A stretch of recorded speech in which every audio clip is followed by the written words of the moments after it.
Gubernur Papua Barat meresmikan kelompok penyelamat penyu dan penanaman pohon di areal tambang nikel di Pulau Gak.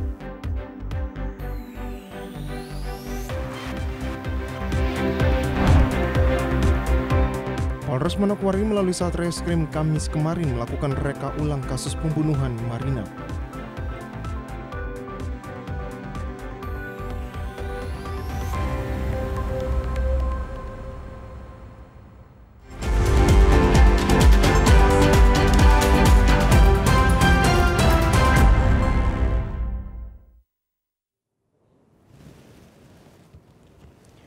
Salam jumpa pemirsa, senang sekali saya Esti Ika dapat kembali menjumpai Anda dalam program Berita Papua Barat hari ini.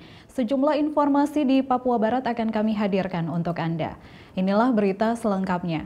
Pemirsa, sebagai upaya untuk mendukung program pembinaan bagi masyarakat petani dan nelayan di Pulau Gak, Distrik Waigeo Barat, Kabupaten Raja Ampat, Gubernur Papua Barat Domingus Mandacan melakukan penandatanganan prasasti peresmian kelompok penyelamat penyu dan penanaman pohon di areal perusahaan tambang PT Gak Nikel.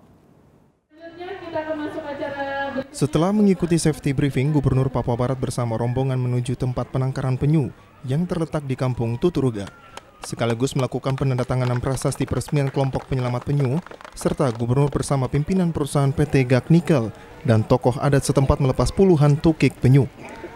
Dalam agenda kunjungan kerja Gubernur Papua Barat ke Pulau Gak, Distrik Waigeo Barat, Kabupaten Raja Ampat, Papua Barat, pada Rabu 23 Juni 2021, selain meresmikan kelompok penyelamat penyu, juga melakukan agenda penghijauan areal perusahaan tambang nikel dengan menanam ratusan pohon di kawasan tersebut. Dalam kesempatan itu, Gubernur Papua Barat juga menyempatkan diri menyapa kelompok tani sayur mayur dan kelompok penyuling minyak VCO yang merupakan binaan perusahaan kepada warga masyarakat di Ring 1. Gubernur Papua Barat Domingus Mandacan mengajak masyarakat setempat untuk mendukung kehadiran perusahaan PT Gak Nikel yang selama ini telah memberikan kontribusi bagi masyarakat dengan pembinaan masyarakat petani dan nelayan. Selain itu, Gubernur berharap kepada masyarakat dan pihak perusahaan untuk tetap bersama-sama ikut menjaga kawasan perusahaan dengan menghijaukan kawasan tersebut, meski hasilnya sudah diambil. Namun kawasan itu tetap dilindungi, terjaga, dan tidak menimbulkan bencana. Saya ajak masyarakat untuk mari kita dukung kehadiran perusahaan PT Gak Nikel untuk bisa menambang sini, tapi juga kita dukung dalam program-program yang berkaitan dengan masyarakat, pembinaan kepada petani, nelayan, tapi juga mengajak masyarakat sama-sama untuk kita hijaukan lagi kembali daerah yang sudah diambil ini, dan itu paling penting. Sehingga tadi itu saya sampaikan tadi bahwa kita harus tinggalkan matahari untuk anak cucu kita, jangan kita tinggalkan air mata untuk mereka. Dan ini perusahaan punya tanggung jawab, masyarakat juga punya tanggung jawab, pemerintah juga punya tanggung jawab, kita sama-sama. Tapi kita ingatkan juga tadi, ya tetap mana kawasan-kawasan mana yang bisa digunakan untuk berkebun, tapi mana kawasan-kawasan memang harus kita jaga, kita lindungi, kita lestarikan supaya tidak menimbulkan bencana bagi kita semua. Usai melakukan kunjungan sehari ke tempat CSR program pemberdayaan masyarakat di Pulau Gak, Gubernur bersama rombongan kembali ke Sorong dengan melewati jalur laut dengan menggunakan speedboat. Dari Sorong, Mikael Jasman, TVRI Papua Barat melaporkan. Pimpinan persiapan foto. Gubernur Papua Barat Domingus Mandacan melakukan kunjungan kerja ke PT Gak Nikel Distrik Waigeo Barat Kabupaten Raja Ampat untuk meresmikan penangkaran penyu dan penanaman pohon. Perjalanan menuju Pulau Gak, Distrik Waigeo Barat, Kepulauan Kabupaten Raja Ampat memakan waktu kurang lebih 4 jam menggunakan speedboat dari kota Sorong. Pulau Gak merupakan salah satu pulau terluar dari Kabupaten Raja Ampat yang dijadikan areal tambang nikel oleh PT Gak Nikel yang merupakan anak perusahaan tambang terbesar di Indonesia, yaitu PT Antam.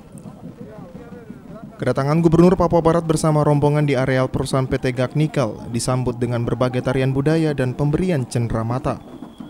Kali ini, kunjungan pertama Gubernur Papua Barat Domingus Mandacan ke Pulau Gak yaitu di kawasan areal tambang nikel, dengan agenda penting yakni meresmikan penangkaran penyu dan penanaman pohon untuk menghijaukan areal perusahaan PT Gak Nikel. Gubernur Papua Barat Domingus Mandacan menyampaikan terima kasih kepada perusahaan PT Gak Nikel yang peduli terhadap masyarakat lokal, khususnya dalam mendorong peningkatan ekonomi bagi masyarakat setempat. Selain itu, Gubernur juga berharap kepada perusahaan setelah diambil kruk hasil tambang nikel dapat kembali dihijaukan dengan menanam pohon. Itu setelah hari ini kunjungan kerja Gubernur Papua Barat dan OPD terkait bersama dengan pimpinan PT GAK Nikel, Logat, Arya, dan karyawan, tapi juga dengan Bapak Kepala Kampung dan juga masyarakat di Logat.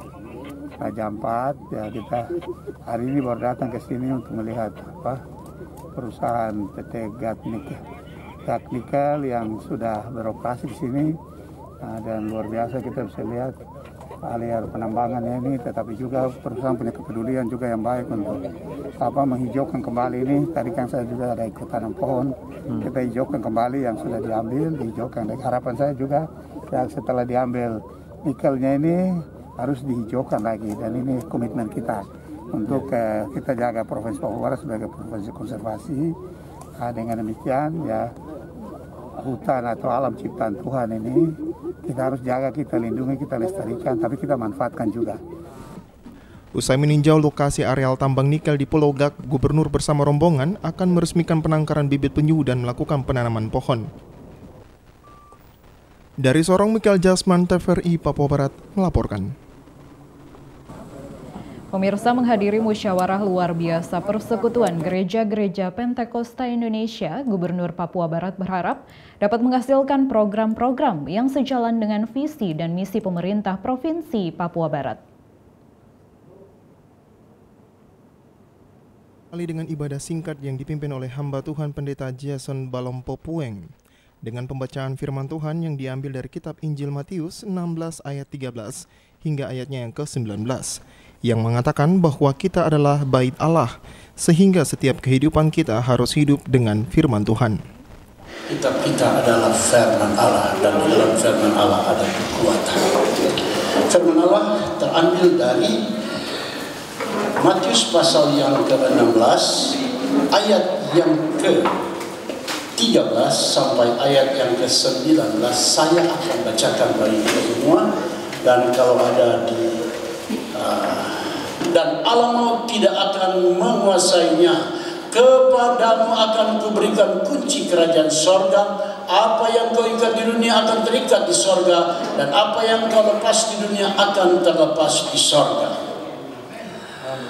Dalam rangka Bupati Manokwari Hermus Indo dalam sambutannya mengatakan pemerintah Manokwari akan selalu mendukung semua lembaga sosial keagamaan dengan keterbatasan yang ada, sesuai dengan program yang akan terus dilaksanakan. Pemerintah Kabupaten Manokwari dengan keterbatasan juga akan selalu berupaya untuk mendukung semua lembaga sosial keagamaan, khususnya yang beroperasi mengemban amanat Tuhan, melaksanakan pekerjaan Tuhan di Kabupaten Manokwari sesuai dengan visi yang juga Tuhan sudah letakkan di dalam diri kami, terutama saya secara pribadi, bahwa kita semua datang dari gereja, bahkan nanti sesudah pulang pun diurus oleh gereja. Karena itu tidak ada kata urus gereja, dari lahir sampai dengan mati diurus oleh gereja. Gubernur Papua Barat Domingus Mendacan dalam sambutannya mengatakan melalui musyawarah luar biasa Persekutuan Gereja-Gereja Pentakosta di Indonesia dapat menghasilkan program-program yang sejalan dengan visi dan misi pemerintah Provinsi Papua Barat. Ya, kita bisa dapatkan hasil musyawarah biasa hari ini, sehingga kita akan lihat mana yang sesuai dengan program dan kebijakan pemerintah yang ada untuk mendukung berbagai kegiatan keagamaan atau berbagai kegiatan dan denominasi gereja yang ada, ya, sehingga apa yang sejalan dengan visi misi yang ada kita akan memberikan dukungan ya, sesuai dengan program kebijakan yang ada, sehingga apa yang saya harapkan tadi ya, pemerintah, gereja, masyarakat adat adalah mitra dalam membangun kualitas iman daripada umat. Dengan terlaksananya musyawarah luar biasa Persekutuan Gereja-Gereja Pentakosta Indonesia dapat membentuk struktur organisasi Persekutuan Gereja-Gereja Pentakosta Indonesia Papua Barat dengan menghasilkan program prioritas dalam peningkatan umat Tuhan di Papua Barat, terlebih khusus di Kabupaten Manokwari. Jimmy Tabisu, TVRI Papua Barat melaporkan. Amin. Informasi selanjutnya akan hadir setelah jeda berikut ini, tetaplah bersama kami.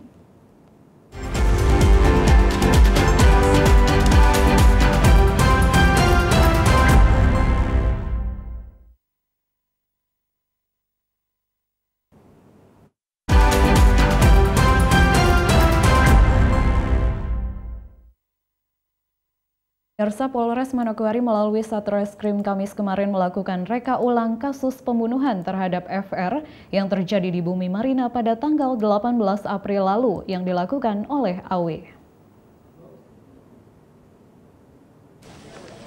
Reka ulang kasus pembunuhan yang dilakukan pelaku AW terhadap korban FR di Bumi Marina Amban pada 18 April 2021 lalu berlangsung di halaman Mapolres Manokwari, Kamis 24 Juni sore kemarin. Ada 9 adegan yang diperagakan pelaku, mulai dari mendatangi lokasi hingga pembacokan terhadap korban sesuai dengan apa yang dilakukan pelaku saat pembunuhan terjadi di kompleks Bumi Marina Amban. Siap. Baju ini lama tidak ada. Kasat Reskrim Polres Manokwari melalui Kepala Unit Penyelidikan 2 Bribka Aslam Kasiran mengatakan ada 9 adegan yang diperagakan oleh pelaku AW dalam kasus pembunuhan di kompleks Marina Amban. Mulai dari mendatangi TKP bersama temannya dengan membawa parang berukuran sedang dan melakukan pengejaran hingga korban terjatuh. Kemudian AW melakukan aksinya dengan membacok korban di bagian kepala hingga korban meninggal dunia di lokasi kejadian. Rekonstruksi kasus pembunuhan di Mulyono, ini ada 9 adegan. Mulai dari tahap pertama, dia mendatangi TKP bersama dengan temannya menggunakan parang.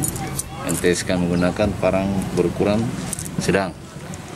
Setelah tiba di TKP, bertemulah kedua korban bersama temannya juga yang baru mau keluar melihat situasi di depan Mulyono, Angkasa Mulyono Amban, karena ada sedikit keributan yang awalnya korban juga tidak tahu persoalannya apa.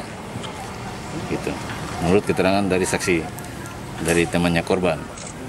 Tiba-tiba pelaku atau tersangka ini langsung datang mengejar korban. Pada saat korban lari untuk berusaha menghindar, jatuh dan langsung dieksekusi oleh pelaku dengan 3 kali potong di kepala bagian kanan belakang. Akhirnya korban meninggal dunia di tempat. Setelah reka ulang, selanjutnya akan dilakukan pemberkasan untuk tahap 1 di Kejaksaan Negeri Manokwari yang direncanakan berlangsung minggu ini. Aslam menambahkan, rekonstruksi terpaksa dilakukan di Polres Manokwari untuk mengantisipasi berbagai hal yang tidak diinginkan, mengingat situasi yang tidak aman bila dilakukan di TKP. Langsung kita pemberkasan, menanggapi berkas langsung kita tahap 1 untuk Kejaksaan. Dalam waktu dekat atau? Ya, dalam waktu minggu ini. Minggu ini. Ya. Bang, alasan kenapa rekonstruksi di Polres TKP? Ya, karena mengingat faktor keadaan yang ada di Amban, daripada kita di TKP aslinya nanti memperkeruh suasana lagi, mengingatkan kembali keluarga korban, punya ingatan yang mungkin sudah hilang, nah muncul lagi nanti jadi pertikaian antara, kita hindari itu. Iya. Untuk kasus ini, tersangka AW pun dikenakan pasal 338 KUHP tentang pembunuhan dengan ancaman kurungan penjara selama 12 tahun. Tim Liputan TVRI Papua Barat melaporkan. Sebagai bentuk wujud dari program sarana asimilasi maupun edukasi bagi warga binaan, Lapas Kelas 2B Manokwari membuka tempat pemangkas rambut dengan mengerjakan warga binaan yang khusus memiliki kemampuan dalam memangkas rambut dan mendapat program asimilasi. Lembaga Permasyarakatan Kelas 2B Manokwari atau Lapas Manokwari merupakan unit pelaksana teknis yang berada di wilayah kerja Kementerian Hukum dan HAM Provinsi Papua Barat. Di masa pandemi COVID-19 saat ini, Lapas Kelas 2B Manokwari mendapat program asimilasi bagi warga binaannya. Salah satunya program asimilasi yang dilakukan saat ini adalah dengan memberikan sarana asimilasi maupun edukasi dengan membuka tempat khusus pemangkas rambut yang mempekerjakan napi asimilasi yang akan bebas. Kepala Kantor Kementerian Hukum dan HAM Wilayah Papua Barat Slamet Prihantoro kepada wartawan mengatakan, tempat pangkas rambut yang dibuat oleh Lapas Kelas 2B Manokwari merupakan bagian dari sarana asimilasi maupun pelatihan barbershop. Tentu barbershop ini dibuka bukan untuk melayani pegawai, melainkan dibuka bagi masyarakat umum. Sebagai Kepala Wilayah, Slamet Prihantoro mengapresiasi apa yang dilakukan Kalapas Manokwari, sehingga ke depan kegiatan ini bisa berjalan sesuai dengan aturan yang ada, terutama dari segi pembinaan maupun aspek keamanannya. Sarana asimilasi, namun ini juga menjadi bagian dari sebuah pelatihan keterampilan. Barbershop Lapas Manokwari tentu bukan saja untuk melayani pegawai, keluarga pegawai, namun yang tentu tidak kalah penting adalah melayani masyarakat. Nah, tentunya saya sebagai kepala kantor wilayah mengapresiasi adanya kegiatan ini. Mudah-mudahan kegiatan ini bisa berjalan sesuai dengan rencana dan aturan yang ada, sehingga sarana untuk pangkas rambut ini benar-benar dari segi pembinaan berjalan, dari segi keamanan. Ini tentunya menjadi hal yang perlu diperhatikan Pak Kadipas, Pak Kalapas, dan jajaran. Kepala Lapas Kelas 2B Manokwari, Julius Paat, mengatakan pembangunan pangkas rambut dibiayai dari dana pembinaan kemandirian dan program ini adalah wujud daripada sarana edukasi yang pesertanya ada 3 orang melalui seleksi dan dilatih secara ketat antara sesama warga binaan di dalam lapas. Julius berharap dengan adanya sarana asimilasi dan edukasi bisa menjadi bekal bagi warga binaan yang sebentar lagi akan bebas. Dan program ini adalah wujud daripada sarana asimilasi edukasi, di mana nanti pesertanya adalah ini yang sudah kami latih Bapak. Jadi sementara ini baru 3 orang. 3 orang ini memang juga kita sudah seleksi dengan ketat. Jadi ada beberapa bahkan yang mampu juga, tapi kami eliminir dulu karena memang belum memenuhi syarat untuk asimilasi. Jadi mudah-mudahan dengan adanya sarana asimilasi edukasi dalam bentuk pangkas rambut, mudah-mudahan bisa memberikan bekal kepada mereka. Dan memang yang khusus, yang peserta yang ada ini sudah mau bebas karena sudah diusulkan pembebasan bersyarat. Mudah-mudahan tidak lama lagi setelah nanti bebas ada kaderisasinya. Pangkas rambut asimilasi dan edukasi berada tepat depan Lapas Kelas 2B Manokwari, Kampung Ambon, dengan menawarkan pangkas rambut bagi orang dewasa sebesar Rp30.000 dan anak-anak Rp25.000. Jimmy Tabisu, TVRI Papua Barat melaporkan. Sekali lagi Bapak, Informasi tadi sekaligus menutup jumpa kita dalam program Berita Papua Barat hari ini. Kami tetap mengajak Anda untuk mencegah penyebaran COVID-19 dengan cara memakai masker, mencuci tangan pakai sabun dengan air yang mengalir, menjaga jarak, menjauhi kerumunan, serta membatasi mobilitas dan bersedia divaksin sesuai kebijakan pemerintah. Indonesia pulih karena aku, Indonesia pulih karena kamu, Indonesia pulih karena kita. Mewakili kerabat kerja yang bertugas, saya STIK mengucapkan terima kasih dan sampai jumpa.